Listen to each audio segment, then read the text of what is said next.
वर्षापूर्वी ज्ञानेश्वर महाराजांनी तुकोबरायचा वर्णन करावं. सर्वात श्रेष्ठ प्रिय आम्हाचो नामदेवरायचे अवतार आहे तुकोबारा. जा बाबा तुकोबराकडे ते नेप्रमाणे तो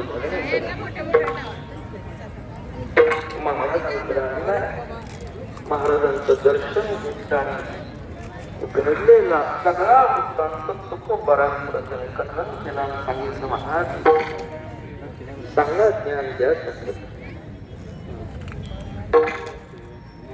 सगळं ऐकल्यावर तुकोबारानं मोठं वैषम्य निर्माण.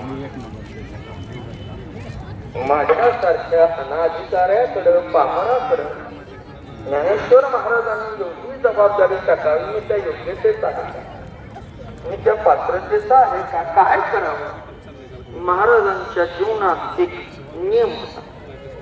असा काही प्रसंग जीवनात निर्माण झाला की तुकोबारा एक परमात्म्याकडे जातो. म्हणून या प्रकरणाचे पहिले 7 अभंग तुकोबारांनी देवाची प्रार्थना केली की ही जबाबदारी टाकण्यास माऊलीने जे माझ्यावर टाकले तेवढं बळ ते सामर्थ्य तुम्ही मला द्या.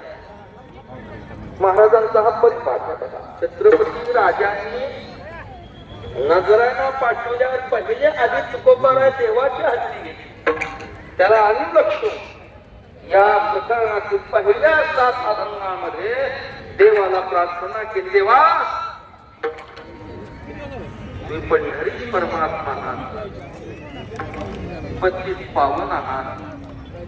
अनाथ जीवांच्या कार्यामध्ये सहकार्य करणं तुमची जगामध्ये ख्याती आहे. त्याला अनुलक्ष मी अनाथ आहे, माझ्यावर ही जबाबदारी टाकलेली पूर्ण करण्याकरता श्री पंढरी